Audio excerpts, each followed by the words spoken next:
6장 1절로 9절까지 말씀 이제 한 절씩 저와 함께 교독하시겠습니다. 여호와께서 모세에게 이르시되 이제 내가 바로에게 하는 일을 내가 보리라. 강한 손으로 말미암아 바로가 그들을 보내리라. 강한 손으로 말미암아 바로가 그들을 그의 땅에서 쫓아내리라.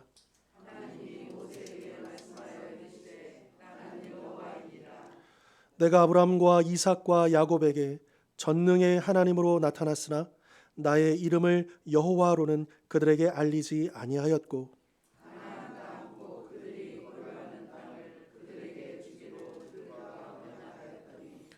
이제 애굽 사람이 종으로 삼은 이스라엘 자손의 신음소리를 내가 듣고 나의 언약을 기억하노라.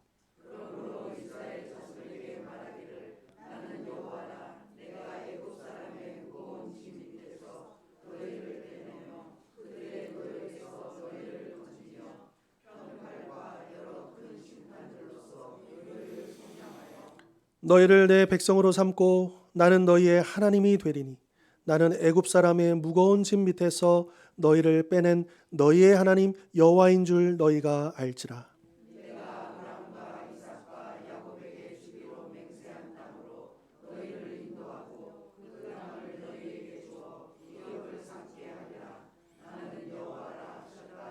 같이 읽겠습니다. 모세가 이와 같이 이스라엘 자손에게 전하나 그들의 마음이 상함과 가혹한 노역으로 말미암아 모세의 말을 듣지 아니하였더라. 아멘. 자, 지난 시간에 우리가 이제 모세가 기도하는 모습을 보았습니다. 바로의 이 공격, 그 완악함, 그리고 이스라엘 내부 안에서 그를 이해하지 못하는, 그를 비난하는 그 원망 속에서 모세가 했던 것은 하나님 앞에 엎드려 부르짖는 것이었죠. 자, 그리고 우리가 방금 읽은 이 본문에서는 하나님이 그 모세의 기도에 대해서 응답하시는 모습, 그리고 그를 위로하시는 모습, 그리고 거듭해서 내가 반드시 이스라엘을 구원하겠다. 이 출애굽의 역사를 내가 말한 대로 이루겠다. 다시 한 번 더 이 엎드려 부르짖는 모세를 격려하시고 이끄시는 그 모습을 우리가 보게 됩니다. 자, 이처럼 모세는요, 이 하나님의 명령을 수행하다가 이런 어려움에 부딪혀서 하나님께 호소할 수밖에 없었고, 또 이에 하나님께서는 그를 위로하시고 새로운 힘과 용기를 불어 넣으셨던 것입니다. 자, 이처럼 출애굽이라는 역사적 사명의 선봉에 선 모세는 이때뿐만 아니라 이후로도, 그리고 우리가 잘 알다시피 이제 출애굽한 다음에 광야로 들어가서는 끊임없이 모세가 했던 일들은 무엇이냐? 엎드릴 수밖에 없었다는 거예요. 끊임없이 하나님을 원망하는 그 이스라엘 백성들 앞에서, 또 물이 없는 환경에서, 식량이 없는 환경에서 하나님 앞에 엎드려서 부르실 수밖에 없었고, 그리고 또 하나님은 그때마다 위로해 주시고 약속을 확인시켜 주시고 또 일으켜 주시는 일들이 계속해서 반복이 되었다라고 하는 것이죠. 자, 마찬가지로 가족과 이웃의 영혼 구원이라는 영적 출애굽의 사명을 감당해야 하는 우리도 끊임없이 좌절과 실망에 지칠 때가 있다라고 하는 것입니다. 여러분, 출애굽의 성격이 뭡니까? 구원입니다. 이스라엘 민족이 애굽의 종이었다가 하나님의 백성으로, 하나님의 자녀로 구원받는 역사 아닙니까? 그런 것처럼 오늘 우리에게도 이 출애굽의 역사의 부르심 앞에 있다라고 하는 거예요. 우리의 가족을 구원하고 우리 이웃을 구원하고 이 세상을 구원하기 위해서 하나님이 모세를 세우셨던 것처럼 누구를 세우셨습니까? 네, 나를, 우리를 세우셨다라고 하는 것이죠. 그런데 모세도 그 사명 감당할 때 지치고 좌절하고 넘어질 때가 많았다. 그리고 오늘 우리도 그럴 때가 많다라고 하는 거죠. 하지만 그때마다 우리는, 여러분, 이 모세가 그 좌절하고 실망하고 어려울 때 사람을 찾지 않았습니다. 누구를 찾았습니까? 하나님을 찾았습니다. 하나님의 위로를 찾았습니다. 그런 것처럼 우리도 지칠 때, 실망스러울 때, 이거 참 될까? 너무 어렵다? 힘들다? 그럴 때마다 사람의 위로가 아니라 하나님이 주시는 위로, 하나님이 주시는 그 약속을 통해서 새 힘을 얻고 또 우리는 끝까지 이 영혼 구원의 사명을 감당해야 될 줄 믿습니다. 자, 그러면 왜 이 모세의 좌절 그리고 모세를 향한 하나님의 격려와 위로가 계속 반복되는 것일까요? 그냥 하나님이 그냥 한 번 해주시면 되지 않을까? 이런 생각도 들잖아요. 하나님 입장에서는 이게 불가능한 일이 아닙니다. 그렇죠? 그냥 하나님이 모세가 그렇게 많이 고통스럽지 않도록 하나님이 약속하셨으니까 그냥 한 번에 그냥 들어주셔도 되는 거잖아요. 근데 그를 계속 이런 과정을 반복하게 하셨다. 그 이유는 무엇이냐? 그 이유는 풀무불에 달궈진 무쇠를 여러 번 담금질하여 강철을 만들어내듯이 이 모세를 계속적인 연단의 과정을 통해서 강력한 지도자로 만들기 위해서다라고 하는 거죠. 자, 일단 모세가 그 40년 전에 그가 애굽의 왕자로서의 그 모습보다는 훨씬 더 인격적으로나 여러 면에서 모세가 많이 준비된 건 사실입니다. 그러나 그가 하나님의 부르심을 받았을 때 5차례에 걸쳐서 하나님 저는 못해요. 이 백성들은 안 믿을 거예요. 계속 거듭 하나님의 그 부르심을 거절했잖아요. 그것을 보면서 아직 모세가 준비가 덜 되었구나 라고 하는 것을 알 수 있고요. 그리고 이제 앞으로 10가지 재앙이 또 이제 홍해를 거는 사건 계속해서 남아 있지 않습니까? 그러니까 이게 이스라엘 그 애굽의 입장에서는 하나님께서 기다리시는 과정이고 애굽이 돌아올 수 있는 기회를 주시는 과정이지만 그러나 또 모세의 입장에서는 하나님께서 계속 그를 담금질해 가시는 왜냐하면 이 광야에서 그 늘 원망하는 이스라엘 백성들을 이끌고 하나님 뜻대로 이 백성들을 인도해야 될 그 사명이 있기 때문에 그러기 위해서는 그가 인격적으로나 신앙적으로 아주 준비가 잘 되어 있어야 하기 때문에 강한 지도자로 세워져야 하기 때문에 계속해서 하나님께서 그런 반복을 하셨다라고 하는 거죠. 여러분 대장간에서 그 담금질하는 장면들 다 보시지 않았습니까? 직접 보신 분들도 계실 것이고 영상을 통해서도 보신 분들 계실 텐데 그 쇠를 뜨거운 불에 집어넣잖아요. 그럼 이제 확 달궈진 그것을 놓으면 어떻게 합니까? 망치로 두드리죠. 근데 우리가 볼 때는 마구 두드리는 것 같지만 그 대장장의 그 기술자는 마구 두드리는 게 아니에요. 그림이 있어요. 그래서 이 달궈진 쇠를 어떤 모양으로 만들지를 보고 그 모양대로 두드리는 거예요. 그렇죠? 그리고 모양이 어느 정도 자리를 잡아가면 그 다음에 갑자기 찬물로 딱 집어넣어서 갑자기 싹 이제 온도를 내리죠. 근데 그 과정 속에서 이제 이 철이 뜨거워졌다가 두들기 받았다가 찬물에 들어가는 그 과정을 통해서 이게 단단해진다는 거예요. 그러니까 이 담금질 과정이 계속 되어지는 것은 두 가지. 모양이 만들어지고 또 하나는 강해지는 거죠. 그러니까 이거는 이 대장장이의 그림 속에 있는 겁니다.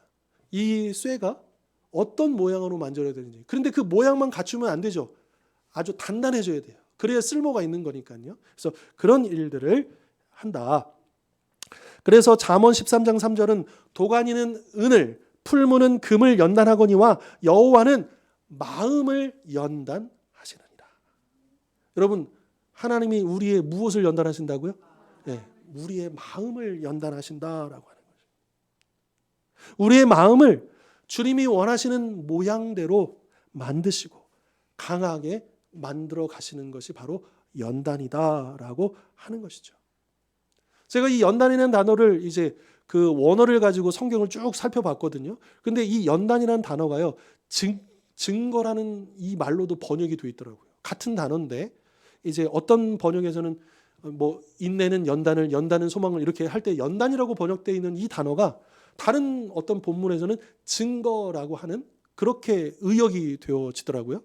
그러니까 여러분 우리가 연단받는다라고 하는 것은 우리가 하나님 앞에 지금 붙들려 있다. 하나님 앞에 쓰임받는 과정이 있다는 것을 증거해 주는 겁니다. 그러니까 이 연단의 과정이 없으면요. 내가 하나님의 백성이라는 거, 내가 하나님의 일꾼이라는 증거가 없는 거죠. 그러니까 우리가 신앙생활을 하면서 우리가 하나님의 그 일들을 감당할 때 이런 수많은 연단이 있는 것은 이상한 일이 아니고 내 믿음이 부족한 게 아니고 당연한 거다. 하나님이 우리의 마음을 그렇게 계속 만들어 가시고 또 강하게 하시는 과정이다라고 하는 것이죠. 자, 하나님께서 우리를 이 영혼 구원이라는 사명의 도구로 만드시기 위해서 이렇게 연단하시는데 그러나 하나님께서는 단지 우리를 그런 이 사명의 도구로만 만드시기 위해서 연단하시는 게 아니다라고 하는 거예요. 그 과정을 통해서 이제 우리로 하여금 무언가 또 다른 우리를 통해서 하시고자 하시는 그 일들이 있다라고 하는 것이죠.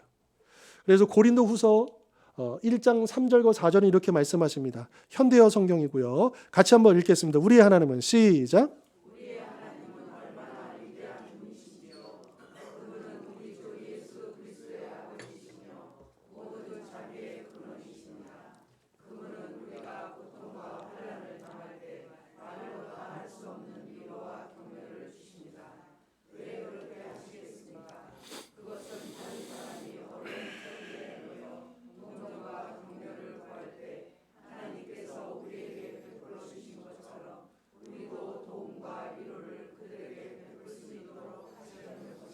아멘. 자, 참고로 이제 여러분들 우리는 이제 그 개역 성경을 기본으로 읽잖아요. 근데 이제 이게 옛날 어투기 때문에 이제 그래도 개정을 계속 해 왔지만 이게 직관적으로 다가오지 않은 어떤 그런 내용들이 꽤 있어요. 그래서 오늘날에는 굉장히 이제 쉬운 성경 또 이렇게 현대어 성경. 지금 이 현대어 성경은 지금은 쉬운 말 성경이라는 이름으로 개정이 돼서 나온 걸로 제가 알고 있습니다. 저는 이제 옛날 버전 현대어 성경을 가지고 있고 제가 학생 때 샀던 되게 오래됐죠. 제가 학생 때 90년대 그때 샀던 그 책을 지금도 보고 있는데 근데 이제 특별히 뭐 우리말 성경 무슨 이제 쉬운 번역 성경들이 많은데 저 개인적으로는 요 현대어 성경의 도움을 받을 때가 제일 많아요. 그러니까 제일 많이 의역을 해놔서 약점도 있지만 그러나 우리가 좀 이해할 수 있도록 많이 의역을 해가지고 좀 더 이해를 좀 돕는 그런 성경입니다. 그래서 저는 개인적으로는 요 쉬운 말 성경이요. 지금 구입하시려면 쉬운 말 성경을 저는 추천해드리고 그 밖에도 뭐 우리말 성경, 쉬운 성경 여러 말 새말 뭐 이렇게 계속 나오더라고요. 그래서 우리가 개역 성경을 기본으로 하되 요거로 참고서로 같이 이렇게 읽으시면 더 직관적으로 이렇게 오게 될 거예요. 요 밑줄 친 부분에서도 우리가 알 수 있듯이 자, 왜 하나님께서 그렇게 하시느냐? 그 이유는 다른 사람이 어려운 처지에 놓여 동정과 격려를 구할 때 하나님께서 우리에게 베풀어 주신 것처럼 우리도 하나님이 우리를 그렇게 해주셨던 것처럼 우리도 다른 사람에게 그런 도움과 동정을 위로를 베풀게 하기 위해서다. 하나님이 우리를 위로하시는 이유는 뭐냐? 우리만을 위해서가 아니라 우리를 통해서 또 다른 사람들을 위로하기를 원하시기 때문이다. 여러분 우리의 신앙은 절대적으로 이기적이지 않습니다. 하나님이 나를 축복하시고 나를 위로하시고 나를 격려하시는 걸로 끝나지 않습니다. 하나님은 나를 통해서 우리를 통해서 또 다른 사람들이 위로받기를 원하시고 격려받기를 원하신다는 거예요. 그런데 우리가 누군가를 격려하려고 한다면 우리의 힘으로는 안 된다는 거예요. 우리가 받은 힘이 있어야 되는 거예요. 받은 사랑이 있어야 되는 거예요. 그러면 십계명의 정신도 하나님 사랑과 이웃 사랑인데 하나님의 사랑을 받지 않는 사람이 어찌 이웃을 사랑할 수 있겠습니까? 그건 말이 안 되는 거죠. 하나님의 사랑이 우리가 받아봐야 사랑을 받은 사람이 그 사랑을 베풀 수 있는 것처럼 하나님의 위로를 받은 사람이. 그래서 헨리 나우엔의 그 책에 옛날 책 저도 그 학생 때 읽었던 상처 입은 치유자라는 아주 유명한 책이 있습니다. 그 책을 쭉 읽어보면 거기서 제가 깨달았던 은혜를 받았던 건 뭐냐면 하나님이 나를 통해서 다른 사람들을 치유하기를 원하시는데 그런데 그 치유자가 어떤 사람이냐? 상처 입은 치유자예요. 더 정확하게 말하면 그 상처를 이겨내고 회복돼서 성숙해진 치유자예요. 그러니까 이 치유자가 그냥 치유자가 되는 게 아니라 이미 먼저 상처를 받았고 그 상처가 아물면서 성숙해져 가고 하나님의 그 사랑을 경험하고 하나님의 그 치유와 회복을 경험한 그 치유자가 비로소 다른 사람들의 상처를 만져주고 위로해 줄 수 있다라고 하는 거죠. 그러니까 사실은 저는 어릴 때 저 스스로에 대해서 그렇게 자존감이 높은 편은 아니었어요. 제가 뭐 아주 특출난 능력이 있었던 것도 아니고 그렇다고 해서 제 어떤 배경이 굉장히 좋았던 것도 아니고 그래서 나 같은 사람이 어떻게 뭘 쓰임을 받을 수 있을까? 근데 저는 이제 그 대학생 때 그 책을 읽으면서 하나님께 쓰임 받는 사람은 상처 입은 사람이구나. 흠이 맞는 사람이구나. 근데 역설적으로 그것 때문에 하나님의 은혜를 경험하고 하나님의 손길을 경험하고 그래서 그 힘으로 그 은혜로 내가 누군가를 위해서 쓰임받을 수 있는 거구나. 하나님이 찾으시는 사람은 완벽한 사람이 아니라 대단한 사람이 아니라 아주 연약하고 보잘것없고 부족한 사람이구나. 야, 그렇다면 나에게도 소망이 있겠구나. 나도 그렇게 주님 앞에 쓰임받을 수 있겠구나. 여러분, 그런 면에서 이 자리에는 우리 모두가 다 하나님 앞에 귀하게 치유자로 쓰임받게 될 줄 믿습니다. 얼마든지 쓰임받을 수 있어요. 우리가 그것을 원하기만 하면 하나님이 우리를 들어 사용하여 주실 것입니다. 우리의 입술을 통해서, 우리의 섬김을 통해서, 우리의 베품을 통해서, 우리의 나눔을 통해서, 이것은 우리 개인뿐만 아니라 우리의 가정도, 우리 교회도 마찬가지일 것입니다. 여러분, 우리 주원교회가 엄청나게 큰 교회도 아니고요, 대단한 교회도 아닐 수 있습니다. 그러나 우리는 하나님께서 주시는 그 은혜가 있잖아요. 그 축복이 있잖아요. 그럼 그걸 가지고 우리가 나누고 섬기고 베푸는 거예요. 우리가 대단해서가 아니라 우리를 그렇게 사용하시는 하나님이 대단하신 것이죠. 그래서 우리가 연약한 가운데서도 그 일들을 감당할 때에 누가 영광이 드러나는 겁니까?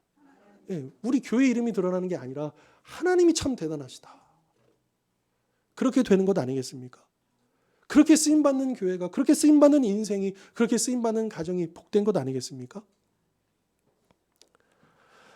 자, 우리는 이 말씀을 통해서 다시 한 번 더 우리가 깨닫게 되는 건 뭐냐 하면, 나만 위로하시려는 게 아니라 나를 통해서 또 다른 사람들. 여러분, 늘 기억하십시오. 나를 위해서 여기에 머물지 마십시오. 나를 통해서로 넘어가십시오. 언제까지나 주님, 그냥 나만, 주님, 내 인생은, 우리 집은, 내 형편은 언제까지나 그렇게 거기에 머무시겠습니까? 이제 우리가 더 성숙하게 나아가서 이제는 나를 통해서, 우리 가정을 통해서, 우리 교회를 통해서 하나님의 놀라운 역사를, 그 사랑의 기적을 나타내 보여주옵소서. 우리가 그렇게 구하실 수 있으면 좋겠습니다. 한 영혼을 주님께로 인도하는 일이 얼마나 어렵습니까? 우리의 힘만으로는 역부족이죠. 또한 그 과정에서 얼마나 많은 좌절과 실망을 맛보아야 합니까? 여러분, 가족들을 구원하는 거, 가정복음화 제일 어렵습니다. 오랜 시간이 필요합니다. 인내가 필요합니다.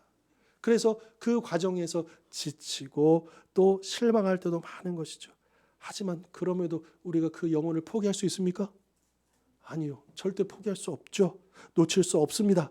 그러하기에 우리는 주님의 도우심을 간절히 구해야 하는 것이죠.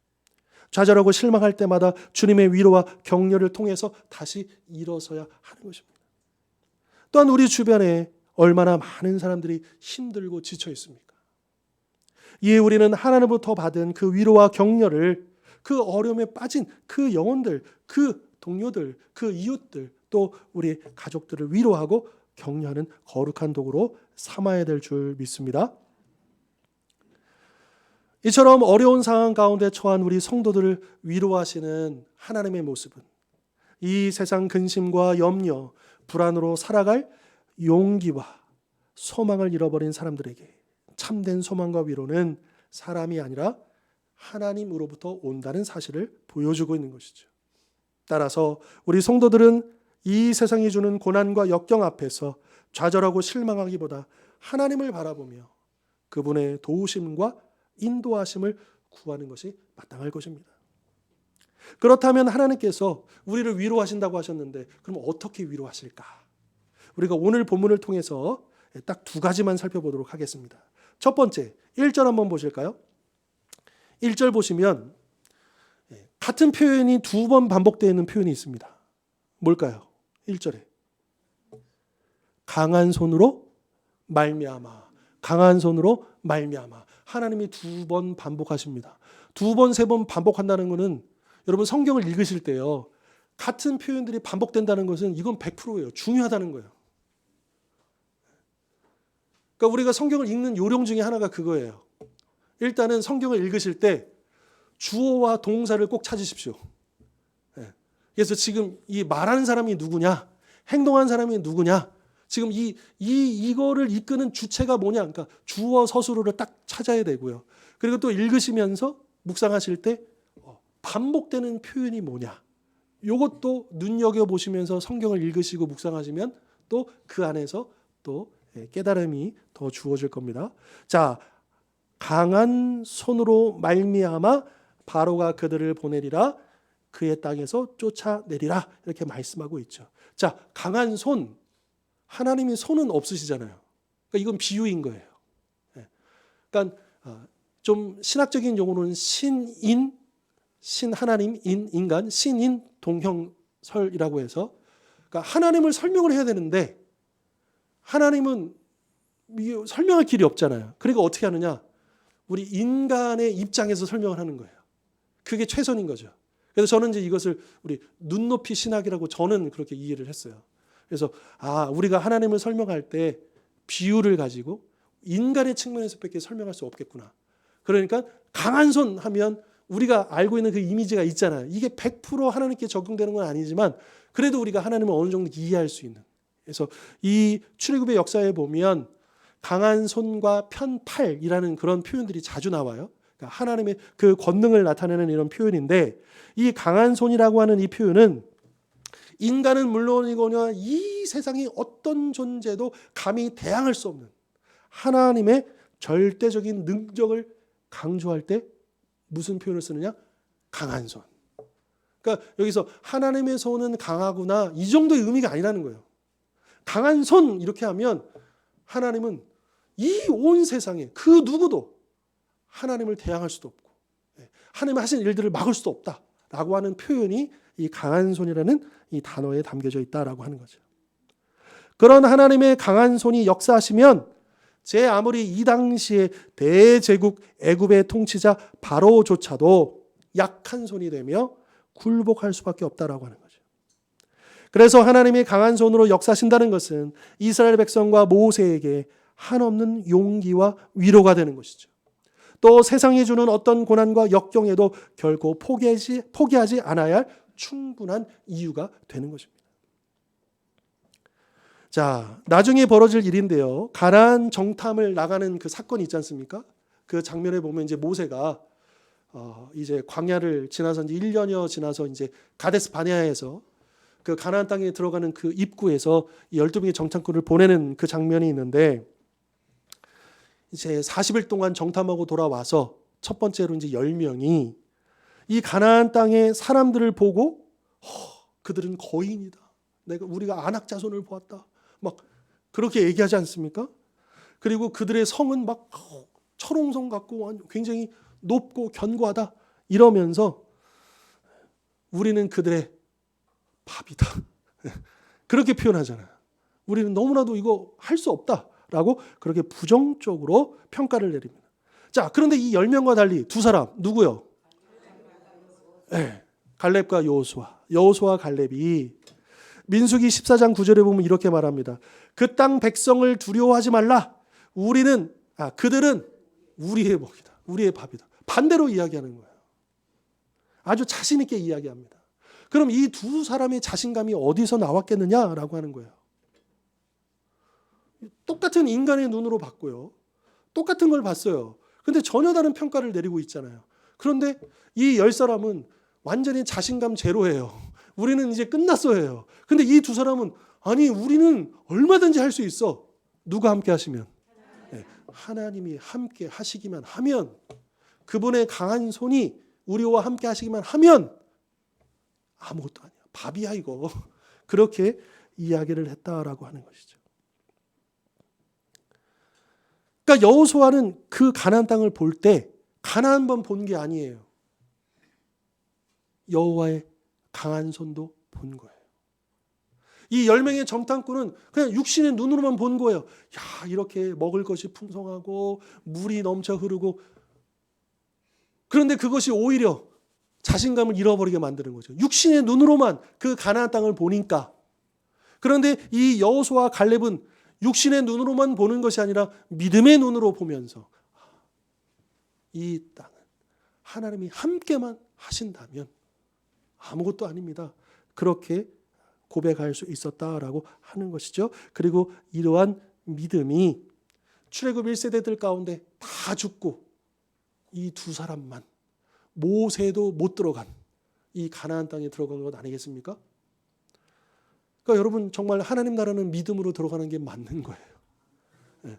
이 애굽, 광야, 가나안은 영적으로 그렇게 해석을 하잖아요. 애굽은 이제 세상 나라, 우리가 사탄의 종이 되었던 삶이고, 광야는 우리가 구원받고 이 땅에서 구원받은 자로서 훈련되는 과정이고, 그리고 가나안 땅은 우리가 들어갈 그 천국을 영적으로 우리가 설명해 준다라고 보통 그렇게 많이 해석을 합니다. 그런데 여러분 이 가나안 땅에 들어갈 때 어떻게 들어갔느냐? 믿음으로 갔다는 거예요. 그것을 여호수아와 갈렙이 보여주고 있는 거예요.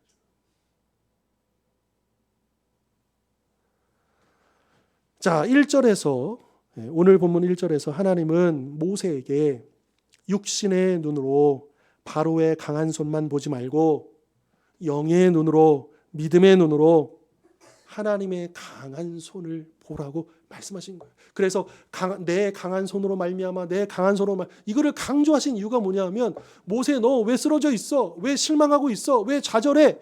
육신의 눈으로 그 애굽의 강한 손만 보지 말고 내 손을 봐. 그렇게 지금 말씀하고 계시는 거예요.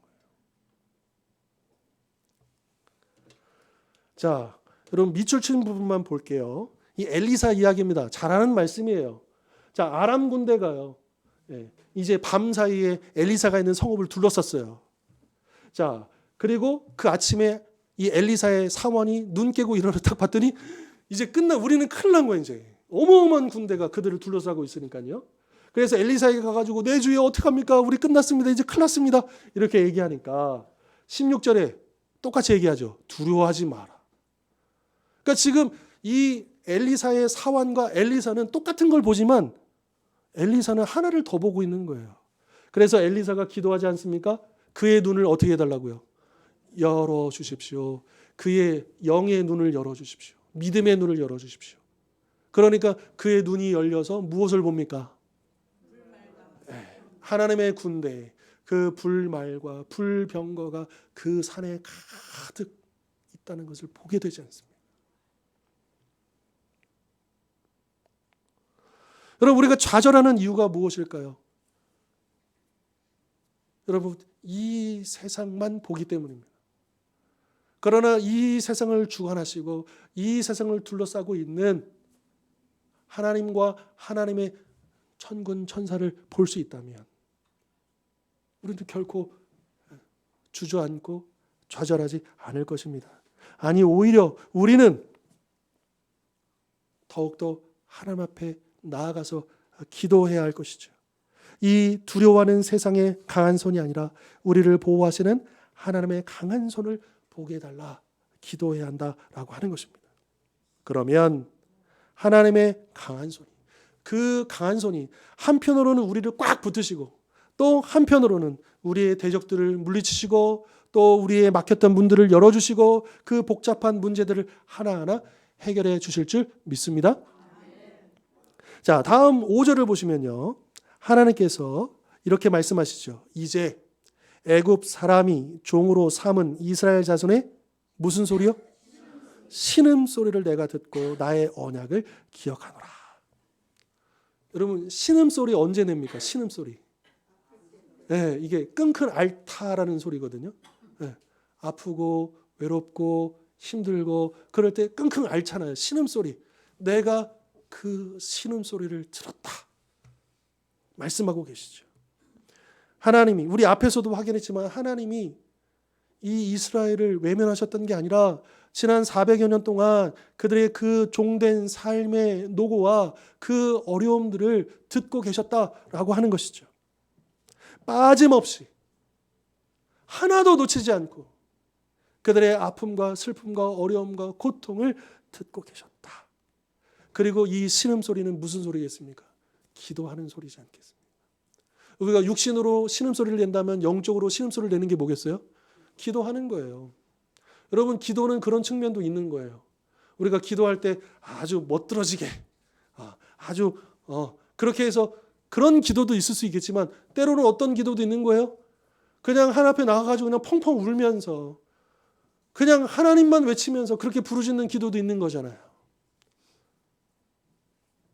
심지어는 내 육신이 너무 연약해서 기도할 자리로 나가지도 못할 정도로 힘겨울 때도 있는 거잖아요. 그럼에도 불구하고 그분을 향하여, 나의 영혼이 그분을 향하여 있고 그분께로 내 마음의 영적인 신음소리를 낸다면 하나님은 들으십니까? 안 들으십니까? 들으십니다. 꼭 예배당에 나와서 기도 못할지라도 내가 있는 그 자리에서 주님을 바라보고 있으면 주님이 들으십니까? 안 들으십니까? 한순간도 놓치지 아니하시고 우리를 보실 뿐만 아니라 우리의 그 신음소리, 기도 소리를 들으신다라고 하는 것이죠. 하나님께서는 거창하고 온갖 수식이 동원된 기도, 사람에게 보이려고 회당과 큰 거리 어귀에 서서 기도하는, 외식하는 자의 기도를 결코 기뻐하지 않으십니다. 대신 진실된 마음으로 하나님을 찾으며 자신의 아픔과 슬픔, 모든 문제를 정직하게 고백하며 겸손하게 하나님의 도우심을 구하는 바로 그 기도를 원하신다라고 하는 것이죠. 그래서 예수님께서도 마태복음 6장 6절에서 너는 기도할 때에 내 골방에 들어가 문을 닫고 은밀한 중에 계신 내 아버지께 기도하라. 이렇게 가르쳐 주셨습니다. 그러면서 우리에게 필요한 모든 것을 이미 알고 계시는 하나님께서는 은밀한 중에 우리의 기도를 다 보고 계시고 그 필요에 따라 다 갚아주시는, 공급해주시는, 채워주시는 하나님이다. 주님께서 그렇게 강조하여 가르쳐 주셨습니다. 자, 이처럼 하나님께서는 이미 우리가 무엇이 필요한지를 다 알고 계시며 그 필요에 따라 채워주시는 분이십니다. 그렇지만 이스라엘 백성의 신음소리를, 그들의 기도를 400여 년 동안 기다리셨죠. 그 출애굽의 역사를 이루시는데 400년 시간을 하나님께서 기다리셨습니다. 그러니까 그 기간 동안에 하나님은 다시 이렇게 말할 수도 있는 것이죠. 이스라엘 백성들의 그 신음소리가 토해져 나오기를, 하나님만 붙들기를, 더욱더 간절히 주님을 찾기를 우리 주님이 기다리고 계신다라고 하는 것입니다. 따라서 이미 하나님께서 우리의 필요를 다 알고 계시는데, 우리의 기도적 필요를 다 파악하고 계시는데 굳이 신음소리까지 내가며 간절히 기도하지 않아도 되는 것은 아닐까? 우리가 기도하지 않아도 그분 다 아시는데, 어차피 하나님께서 응답하실 것인데, 여러분 이 말이 틀리다라고 하는 것이죠. 아니, 오히려 우리는 이미 우리의 모든 상황과 필요를 아시는 하나님께 더 간절히 기도해야 합니다. 지금 당장 응답을 받지 못해도, 그 응답이 얼마나 걸릴지 알 수 없어도 나의 신음소리를 듣고 계시는 하나님을 알기에, 그것을 믿기에 더 간절히 기도해야 한다라고 하는 것이죠. 히스기야 아시죠? 하나님이 선포하셨습니다. 너 인생 정리해. 너 죽을 거야. 이 병 낫지 않아. 그래서 보시면 병들어 죽게 되었는데 여호와의 말씀이 너는 집을 정리하라. 내가 죽고 살지 못하리라. 여러분, 의사가 너 죽을 거야라고 한 게 아니에요. 하나님이 야 이제 짐 싸. 하나님이 너 죽을 거야라고 말씀하셨어요. 만약에 여러분이라면 어떤 심정이시겠습니까? 그래, 하나님께서 이제 나 여기까지라고 하시니까 이제 끝 이럴 겁니까? 히스기야가 어떻게 해요? 2절 그 낯을 벽을 향하고 여호와께 기도하는데 어떻게 기도해요? 심히 통곡하더라. 물론 히스기야가 이렇게 간절히 울면서 기도한 것은 개인적인 자신의 그 생명에 대한 이 부분도 있었겠지만, 지금 히스기야가 처해 있는 상황이 뭐냐? 지금 북이스라엘은 압수로 해서 완전히 끝났어요. 멸망당했습니다. 그리고 이제 남유다도 풍전등화와 같은 운명에 처해 있어요. 이런 너무나도 중요한 시간에 이 히스기야는 개인이 아니에요. 이 남유다를 책임지는 리더예요. 근데 내가 쓰러지면 이 민족도 쓰러지는 거잖아요. 내가 쓰러지면 우리의 가족들도 같이 쓰러지는 거잖아요. 여러분, 그렇게 우리는 부름받은 자예요. 우리의 가정을 책임지도록, 영적으로 책임지도록. 내가 쓰러지면 누가 우리 가정을 위해서 기도합니까? 누가 우리 가족들을 주님께로 인도할 수 있습니까? 여러분, 그렇게 우리는 중요한 존재예요. 그래서 히스기야가 간절히 기도한 거, 단지 저 살려주세요 이 정도가 아니에요. 이 민족을 살려주세요라고 기도한 거예요.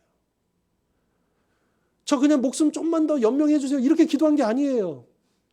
그 민족을 놓고 기도한 거예요. 여러분, 우리도 그렇죠. 내 개인의 문제, 내 개인의 건강, 이 부분들을 위해서 우리가 기도해야 되겠지만, 여러분, 우리 공동체를 위해서 기도해야 돼요. 우리 지체들을 위해서 기도해야 돼요. 자, 그렇게 기도할 때에 5절 그 밑줄 부분 보시면 이제 이사야가 이제 하나님의 말씀을 전하고 돌아가는 길에 다 이 성읍을 빠져나가기도 전에 하나님의 말씀이 이사야에게 다시 임하죠. 그러면서 뭐라고 하시느냐? 여호와의 말씀이 내가 내 기도를 내 눈물을 여러분 히스기야가 이 말씀을 들었을 때 지금 병 안 나았어요? 그런데 내 기도를 내가 들었고 내 눈물을 보았다. 히스기야 마음이 어땠을까요? 이건 병을 고치고 안 고치고 문제가 아니에요. 하나님이 내가 하나님을 향해서 기도하는 걸 내가 들으셨구나. 보셨구나. 얼마나 위로가 되었겠습니까? 얼마나 힘이 되었겠습니까? 그러고 나서 하나님이 내가 너를 낫게 할 것이다. 그리고 내 날에 15년을 연장시켜 줄 것이다. 그리고 너와 이 성을 아수르 왕의 손에서 구원할 것이다. 여러분 이 응답은요. 기도하는 사람만이 받을 수 있습니다. 간절히 부르짖는 사람만이 받을 수 있습니다. 하나님의 위로가 어떻게 옵니까? 기도 가운데 온다라는 거예요.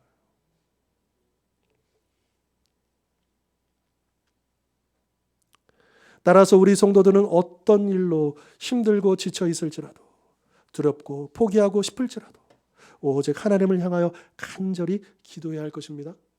신음소리로 부르짖어야 할 것입니다. 그러면 하나님께서 내가 너의 기도를 다 들었고 너의 눈물을 다 보았다. 그렇게 말씀하시며 위로하시고 새 힘을 주실 것입니다. 문제를 해결해 주실 것입니다.